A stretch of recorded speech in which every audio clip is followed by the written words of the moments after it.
Chairman PTI का बाहर आना मुश्किल। नैब रावलपिंडी ने 190 मिलियन पाउंड केस में गिरफ्तारी डाल दी। नैब टीम की अडयाला जेल में तफ्तीश। आज इस्लामाबाद की एहतसाब अदालत ने चेयरमैन पीटीआई के वारंट गिरफ्तारी जारी किए थे। अदालत ने वारंट गिरफ्तारी की तामील के लिए सुपरिटेंडेंट जेल को हिदायत जारी की थी। चेयरमैन पीटीआई पहले ही साइफर केस में अडयाला जेल में कैद हैं। सिक्योरिटी खदशात के बायस उनका ट्रायल जेल में ही हो रहा है।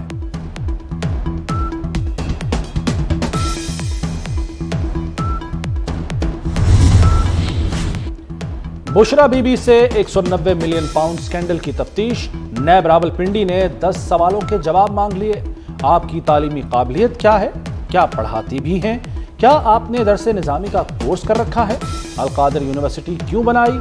जगह का इंतखाब किसने किया था?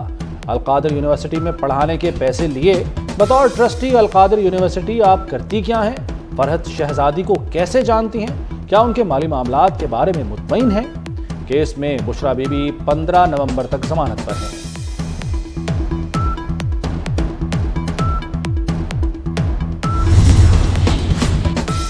परवेज इलाही और मुनीस इलाही के खिलाफ मनी लॉन्ड्रिंग तहकीकात में पेशरफ्त। बाप बेटे के तमाम बैंक अकाउंट्स मुंजमद कर दिए गए।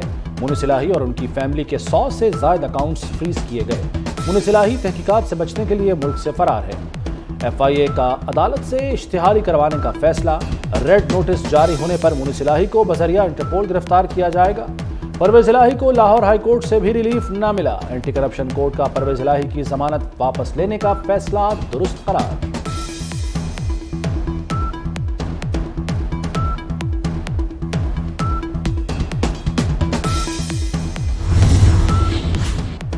सेनेट ने फौजी अदालतों से मुताल्लिक सुप्रीम कोर्ट की रूलिंग के खिलाफ करारदाद मंजूर कर ली। दहशतगर्दों के खिलाफ कार्रवाइयां फौजी अदालतों में होनी चाहिए।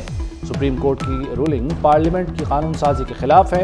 मिलिट्री कोर्ट्स के खिलाफ फैसले से दहशतगर्दी को फरोग मिलेगा।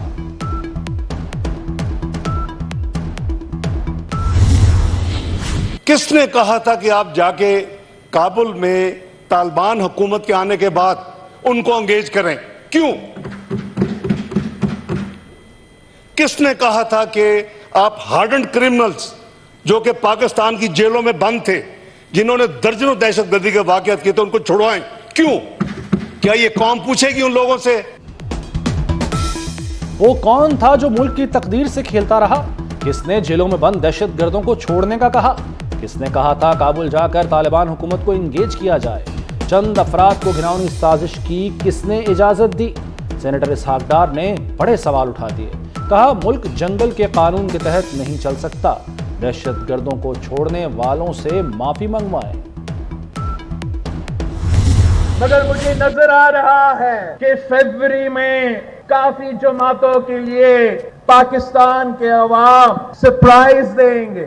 पाकिस्तान के अवाम इसी साजिश को कबूल नहीं करेंगे। हमारे दोस्त तरीके इंसाफ को नकल करके इलेक्शंस लड़ सकते हैं। पाकिस्तान के अवाम ने 5 साल सिलेक्टेड राज अब भुगता है और पाकिस्तान पीपल्स पार्टी अपने बलबूतों पे इलेक्शन लड़ रहे हैं। अवाम कोई साजिश या सिलेक्टेड राज नहीं मानेंगे। पाकिस्तान महंगाई लीग को अवाम जवाब देंगे। इंतखाबात में कई सियासी जमातों को सरप्राइज मिलेगा। बिलावल भुट्टो का जालों से धुआंधार खिताब। बोले हमारे दोस्त पीटीआई की नकल करके इलेक्शन लड़ रहे हैं। बिलावल भुट्टो ने पीटीआई को तहरीके इंतशार का नाम दे दिया। थर जलसे में आतिशबाजी से आसमान जगमगा उठा। सियासी राब्तों में तेजी। साबिक वजीर आजम नवाज शरीफ का मौलाना फजलुर रहमान को टेलीफोन। मुल्की सियासी सूरत हाल पर तबादला ख्याल। बाहमी इत्तफाक से मुल्की मसाइल हल करने के अज़्म का इआदा किया गया।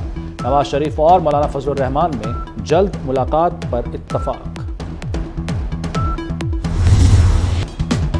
पंजाब में स्मॉग की लहर। लाहौर हाईकोर्ट ने तमाम स्कूल कॉलेज हफ्ते को बंद रखने की तजवीज़ दे दी।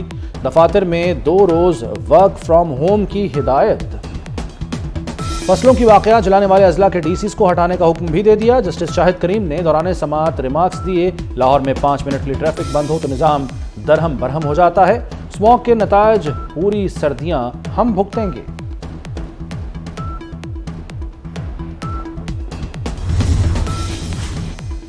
پاکستان اور IMF کے پالیسی سطح کے مذاکرات۔ پاکستان پہلے جائزے کی تمام اہم شرائط پوری کر چکا۔ مذاکرات میں سٹاف لیول اگریمنٹ فائنل کیا جائے گا۔ پالیسی سطح مذاکرات 15 نومبر تک جاری رہیں گے۔ جائزے کی کامیابی پر پاکستان کو $70 کروڑ کی دوسری قسط ملے گی۔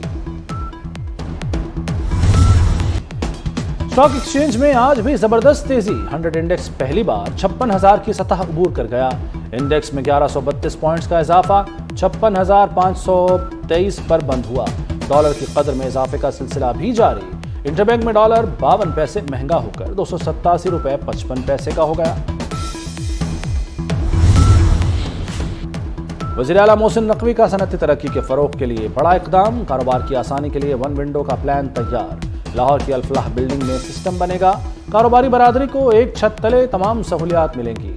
بزنس کمیونٹی معلومات آن لائن پورٹل سے حاصل کر سکے گی۔ تمام محکموں کے فوکل پرسن مقرر کیے جائیں گے۔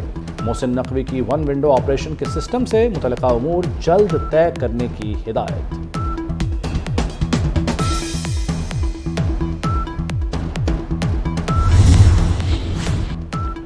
حکومت کا نئی اور پرانی صنعتوں کو گیس کی مسلسل فراہمی کا فیصلہ۔ ٹیرف اسکیم کے تحت 2 سال سے نئی صنعتوں کو گیس کی فراہمی رکی ہوئی تھی۔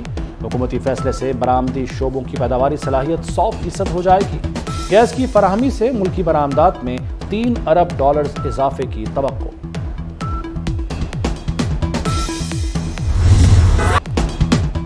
غزہ میں اسپتال قبرستانوں میں تبدیل ہو گئے۔ الشفا اسپتال کے ICU میں زیر علاج تمام مریض دم توڑ گئے۔ انکیوبیٹرز میں موجود 5 پھول بھی مرجھا گئے۔ غزہ کے دوسرے بڑے اسپتال القدس کا بھی آپریشنز بند کرنے کا اعلان۔ اسرائیلی فوجی مریضوں کو اسپتالوں سے زبردستی سڑکوں پر منتقل کرنے لگے۔ شہداء کی مجموعی تعداد 11,500 کے قریب ہو گئی۔ اسپتالوں پر حملوں کے بعد حماس نے اسرائیلی قیدیوں کی رہائی پر مذاکرات معطل کر دیے۔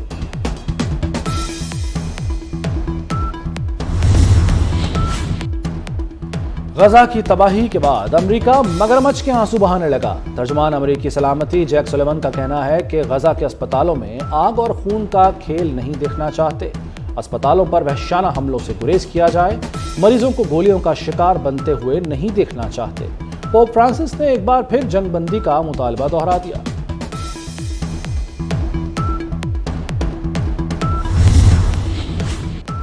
خدمت کا سفر محسن سپیڈ سے جاری۔ اسپتالوں میں وینٹیلیٹر مینجمنٹ سسٹم کے نفاذ کا فیصلہ۔ پنجاب انفارمیشن ٹیکنالوجی بورڈ خصوصی ایپ تیار کرے گا۔ اسپتالوں میں خالی وینٹیلیٹر کی نشاندہی ممکن ہوگی۔ کسی اسپتال میں رش کی صورت میں مریض کے لیے فوری وینٹیلیٹر کا انتظام ہو سکے گا۔ وزیر اعلیٰ کو اجلاس میں بریفنگ۔ DHQ قصور کو جنرل اسپتال کے ساتھ منسلک کرنے کا فیصلہ۔ 1122 ریسکیو کی کیپیسٹی بلڈنگ بھی کی جائے گی۔